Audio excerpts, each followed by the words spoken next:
మిథునం వారికి గనక చూసుకున్నట్లయితే మిథున రాశి వారికి లేదా మిథున లగ్నం వారికైనా చూసుకోవచ్చు. ఇక్కడ మీకు గ్రహణం 2వ స్థానంలో పడుతుంది. అయితే ఈ గ్రహణ ప్రభావం వల్ల మీకు కలిగే ఫలితాలు ఏమిటి, ఏ దేవతారాధన చేయాలి, ఎటువంటి విషయాల పట్ల మీరు జాగ్రత్తగా ఉండాలనేటువంటి అంశాలు చెప్తుంది నేనైనప్పటికీ చెప్పిస్తుంది సాక్షాత్ లలిత అమ్మవారిగా భావిస్తూ ఆ లలితాంబిక అమ్మవారి యొక్క అనుగ్రహం మీకు పరిపూర్ణంగా కలగాలని ఆస్ఫూర్తి కోరుకుంటూ, ఇక్కడ గమనించినట్లయితే మిథునం వారికి గ్రహణ ప్రభావం 2వ భావంలో ఉంది కాబట్టి మీరెవరికైనా ధనం ఇస్తున్నా ధనం తీసుకుంటున్నా కుటుంబ వ్యవహారాలకు సంబంధించినటువంటి అంశంలోని ప్రధానంగా జాగ్రత్త పడాలి. గుర్తుపెట్టుకోండి, కుటుంబ వ్యవహారాలు ధనం ఇచ్చుకునేటువంటి విషయాల్లోని చాలా చాలా చాలా కేర్గా ఉండవలసిన విషయం ఉంది. అలాగే జాబ్ విషయంలో కూడా, ఎందుకంటే 10th లార్డ్ గురువు గ్రహణ యోగంలో పడుతున్నాడుగా. ఒక గృహం కొనుక్కుంటున్నాం, వాహనం కొనుక్కుంటున్నాం, లేదా ఒక బిజినెస్ సెంటర్ పెడుతున్నారు, దానికి ధనం ఇస్తున్నారు ఎవరికైనా, లేకపోతే ఉద్యోగం కోసం ఎవరికైనా ధనాన్ని ఇస్తున్నారు. ఈ యొక్క విషయాల్లో లేదా కుటుంబ సభ్యుల మధ్యన అనవసరమైన మిస్కమ్యూనికేషన్స్ అవుతున్నాయి. ఈ యొక్క విషయాల్లో చాలా చాలా చాలా జాగ్రత్తగా ఉండాలి.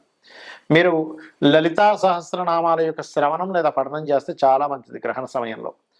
లేదు అంటే శ్రీమాత్రే నమః అనే నామస్మరణ లేదా లక్ష్మీదేవి యొక్క అష్టోత్తరాలు ఉంటాయి, అవి చదువుకోవడము చాలా చక్కటి ఫలితాలు ఇస్తుంది ఈ గ్రహణ సమయంలో. ఎందుకంటే ఇక్కడ 2వ స్థానంలో గ్రహణం పడుతూ 3లో కేతు ఉన్నాడు.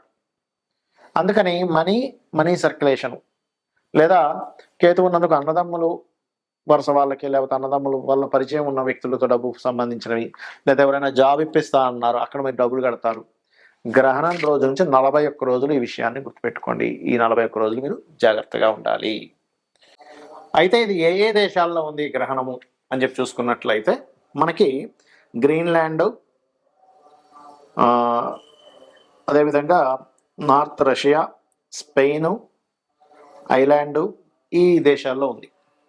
ఎందుకంటే ఎప్పుడైనా సరే మనకి సూర్యగ్రహణం ఉందా లేదా చంద్రగ్రహణం ఉందా లేదా ఎలా చెప్తాము అంటే, ఇచ్చోండి మన ఇండియాలో రాత్రి సమయం అది, అంటే 11:17 నుంచి తెల్లవారుజాము 4:25 వరకు, అప్పుడు మనకి సూర్యుడే కనబడదు కదా, కాబట్టి సూర్యగ్రహణం మనకి లేదు. ఈ దేశాల్లో ఎవరైతే నివసిస్తున్నారో వాళ్ళకు ఉంది. ఇండియన్స్ అయినా అక్కడికి వెళ్ళి నివసిస్తున్నట్లయితే వాళ్ళకు ఉంటుంది. అయితే ఈ గ్రహణ ప్రభావం ఏ రాశులకి ఎక్కువగా ఉంటుంది అని చెప్పి చూసుకుంటే కర్కాటకం, ఎందుకంటే ఆశ్లేష నక్షత్రంలో గ్రహణం కదా పడుతుంది. ఆశ్లేష, జ్యేష్ఠ, రేవతి నక్షత్రం వారు జాగ్రత్తగా ఉండాలి. మరియు కర్కాటకము, వృశ్చికము, అదేవిధంగా మీనము. కర్కాటకానికి ముందు వెనక రాశులు అంటే మిథునము, సింహరాశి వారు కూడా కించిత్ జాగ్రత్త వహించాలి, గుర్తుపెట్టుకోండి. అయితే కొన్నిసార్లు గ్రహణ ప్రభావం కొన్ని రాశుల వారికి మంచి కూడా చేస్తుంది. ఎంతసేపు గ్రహణం బ్యాడ్ అనుకోకండి. అసలు గ్రహణము అంటే భయపెట్టేదో కాదు, గుర్తుపెట్టుకోండి. గ్రహణం అంటే ఒక యోగము, ఆత్మకారకుడు, మనస్కారకుడు, కాల మోక్షానికి కారకుడు రాహుకేతువులు, దాని యొక్క ఇది ఒకే దీంట్లోకి రావడం జరుగుతూ ఉంటుంది. దాని నార్త్ అండ్ సౌత్ సంబంధించినటువంటి అక్షాంశ రేఖాంశాలు అంటూ ఉంటారు, నోట్స్ అంటూ ఉంటారు, సౌత్ నోడ్, నార్త్ నోడ్ అంటూ ఉంటారు గ్రహణాన్ని, అంటే ఛాయాగ్రహాలు.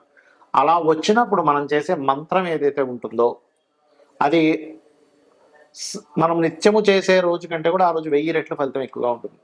అంటే మీరు ఒక్కసారి నమశివాయ అనే మంత్రం అన్నారనుకోండి, 1000 రెట్ల ఫలితం ఉంటుంది. అయితే ఇక్కడ మీరు లలితా సహస్రనామాల్లో ఏ నామాన్ని కనుక మీరు ఉచ్చరించినట్లయితే ఎటువంటి సమస్యలు తగ్గుతాయి ఆ సమయంలో ఒకవేళ మీరు చేయాలంటే. ఎందుకంటే ఇక్కడ గ్రహణం లేకపోయినా మంత్రజపం చేసుకోవచ్చు, తప్పేం కాదు. ఆ సమయంలో కూర్చొని సరిగ్గా 11:15 పట్టు స్నానం చేసి కూర్చొని 4:25 వరకు ఎవరైనా సరే, ఎందుకంటే ఆకాశంలో జరుగుతుందిగా. ఇప్పుడు మనిషి జన్మించినప్పుడు కూడా గ్రహం అటువైపు ఉంది అనుకోండి, భూమికి ఇటువైపు ఉన్నవాడికి ఆ గ్రహ ప్రభావం ఉంటుంది కదా. కాబట్టి ఇక్కడ ఈ స్త్రీలు గర్భవతులు ఏమి పాటించాల్సిన అవసరం లేదు, ఆహార వ్యవహారాల విషయాల్లో ఏం పాటించాల్సిన అవసరం లేదు ఇండియాలో ఉండేటువంటి వారికి. కాకపోతే జపం చేసుకోవచ్చు, దానివల్ల బోల్డంత బలం ఉంటుంది. ఇప్పుడు వివాహం అవ్వట్లేదు అనుకుంటున్నారు అనుకోండి, అప్పుడు ఓం కామేశబద్ధ మాంగళ్య సూత్ర శోభిత కందరాయ నమః నమ్మకంగా చేయండి, ఖచ్చితంగా పనిచేస్తుంది.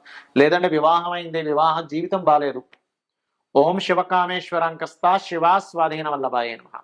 అంటే ధనానికి లోటు ఉంది, ధనం రావట్లేదు అనుకునేటువంటి వారు ఓం సంపత్కరీ సమారూఢ సింధుర బ్రజ సేవితాయ నమః, ఓం ధర్మాధ్యక్ష ధనాధ్యక్ష ధనధాన్య వివర్ధనీయ నమః కూడా చేసుకోవచ్చు. అలా కాదు, అప్పులు ఉన్నాయి, ఇవాళ రేపు మనం చూసుకుంటే అప్పులు ఎక్కువగా ఉంటున్నాయి జనాలకి. అలాంటప్పుడు ఓం అపర్ణాయై నమః అనే మంత్రం చేసుకోవచ్చు. అలా కాదండి, మాకు వ్యాపార సంబంధించినటువంటి అంశాల్లో ఇబ్బంది వస్తుంది, వ్యాపారం పరంగా మేము చాలా ఇబ్బంది పడుతున్నాము అని అనుకునేటువంటి వారు ప్రధానంగా మీరు చేయవలసింది ఓం ఇంద్రగోప పరిక్షిప్త స్మరతూనా భజంగికాయై నమః అనే మంత్రం చేసుకోండి. ఇలా మీరు కనుక చేసుకున్నట్లయితే ఖచ్చితంగా మీకు బాగుంటుంది, అందులో ఎటువంటి సందేహం లేదు. అయితే ఎప్పుడు కూడా గ్రహణాన్ని అమ్మో గ్రహణం వస్తుంది అని భయపడ్డం కాదు, అదొక యోగంగా చెప్పారు మనకు శాస్త్రాల్లో. కాబట్టి ఆ అద్భుతమైన యోగం. ఎందుకంటే ఒక మంత్ర జపం ఏదైతే ఉంటుందో ఆ మంత్ర జపము చేయడం ద్వారా మన పూర్వజన్మ కర్మ తగ్గుతుంది. ఎప్పుడైతే పూర్వజన్మ కర్మ తగ్గుతుందో మీకు ఆటోమేటిక్గా అన్నీ బాగుంటూ ఉంటాయి. కొంతమంది హెల్త్ ఇష్యూస్ ఉంటాయి చూడండి, అలాంటప్పుడు హెల్త్ ఇష్యూస్ ఉన్నప్పుడు ఏంటంటే ప్రధానంగా ఓం సర్వవ్యాధి ప్రశమని సర్వమృత్యు నివారణి అగ్రగణ్య చింత్య రూప కలికర్మశనాశిని. ఇప్పుడు నేను ఒక్కొక్క రాశికి ఒక్కొక్కటి చెప్పుకుంటూ వచ్చాను. ఆ రాశి వారు ముఖ్యంగా గ్రహణం రోజు నుంచి 41 రోజులు ఆ యొక్క విషయాల్లో జాగ్రత్తగా ఉండాలి. 41 రోజులు లేదా ఒక్కరోజు కాదు. అదేవిధంగా దానాలు ఏమి ఇవ్వాలో చెప్పాను నేను మీకు. మరొక విషయం ఏంటంటే, ఏమంటే నాకు రాశి తెలియదు ఏమీ తెలియదండి కానీ గ్రహణ ప్రభావం నా మీద ఉంటుందా అంటే, మీరు ఆ సమయంలో మీ ఇష్టదైవాన్ని స్మరించుకోండి సరిపోతుంది. రాశి తెలియదు అన్నప్పుడు పేరుతో చూసుకోవడం, పేరుతో చూసి గ్రహణం పడుతుంది అనుకోవడం అనేటువంటిది కరెక్ట్ కాదు. మీ జన్మ వివరాలు సరిగ్గా ఉంటే అప్పుడు మాత్రమే మీ గ్రహణం లగ్నం నుంచి కానీ రాశి నుంచి కానీ ఎక్కడ పడుతుంది, దానివల్ల కలిగే ఫలితాలు ఏమిటనేటువంటి చూసుకోవాలి, గుర్తుపెట్టుకోండి. అలాగే ఇంకొక విషయం ఏంటంటే, గ్రహణ సమయంలో ఎవరికైనా కానీ సన్ కనుక వీక్గా ఉన్నాడు అంటే ఆత్మకారకుడు వీక్గా ఉండి వాళ్ళకి కొన్నిసార్లు పిశాచ యోగాలు అంటారు. అంటే చూడండి, కొన్నిసార్లు నిర్మానుషమైన ప్రదేశాలు వెళ్ళినప్పుడు వాళ్ళు భయపడతారు, లేకపోతే ఏదైనా రోడ్డు మీద వేసినటువంటి నిమ్మకాయలు పసుపు కుంకుమ లాంటివి తొక్కడం జరుగుతుంది, లేకపోతే మిట్ట మధ్యాహ్నం కూడా వెళ్ళకూడదని చెప్తూ ఉంటారు మన శాస్త్రంలో. అంటే సరిగ్గా 12 గంటలు బయలుదేరకరా బయటికి వెళ్ళకరా అంటూ ఉంటారు.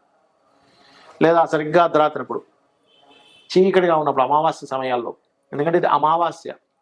ఈ అమావాస్య నాడు మన ఇండియాలో అయినా ఫారిన్ కంట్రీస్లో అయినా ఈ గ్రహణం కరెక్ట్గా మనకు అర్ధరాత్రి సమయంలో 11:15 నుంచి 4:25 మధ్యలో పడుతుంది. కాబట్టి దయచేసి బయట నిర్మానుషమైన ప్రదేశాలకు వెళ్ళకండి. ఇక్కడ కొన్ని నెగటివ్ ఎనర్జీస్కి శక్తి పెరుగుతుంది, దాని ద్వారా మీరు అనవసరంగా ఇబ్బంది పడతారు. శ్రీమాత్రే నమః. దానాలు ఏమి ఇవ్వాలో చెప్పాను నేను మీకు. మరొక విషయం ఏంటంటే, ఏమంటే నాకు రాశి తెలియదు ఏమీ తెలియదండి కానీ గ్రహణ ప్రభావం నా మీద ఉంటుందా అంటే, మీరు ఆ సమయంలో మీ ఇష్టదైవాన్ని స్మరించుకోండి సరిపోతుంది. రాశి తెలియదు అన్నప్పుడు పేరుతో చూసుకోవడం, పేరుతో చూసి గ్రహణం పడుతుంది అనుకోవడం అనేటువంటిది కరెక్ట్ కాదు. మీ జన్మ వివరాలు సరిగ్గా ఉంటే అప్పుడు మాత్రమే మీ గ్రహణం లగ్నం నుంచి కానీ రాశి నుంచి కానీ ఎక్కడ పడుతుంది, దానివల్ల కలిగే ఫలితాలు ఏమిటనేటువంటి చూసుకోవాలి, గుర్తుపెట్టుకోండి.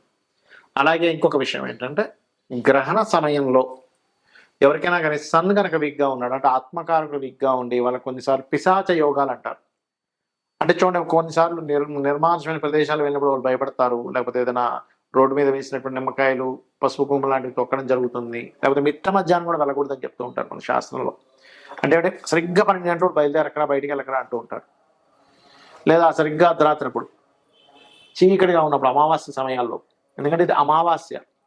ఈ అమావాస్య నాడు మన ఇండియాలో అయినా ఫారిన్ కంట్రీస్లో అయినా ఈ గ్రహణం కరెక్ట్గా మనకు అర్ధరాత్రి సమయంలో 11:15 నుంచి 4:25 మధ్యలో పడుతుంది. కాబట్టి దయచేసి బయట నిర్మానుషమైన ప్రదేశాలకు వెళ్ళకండి.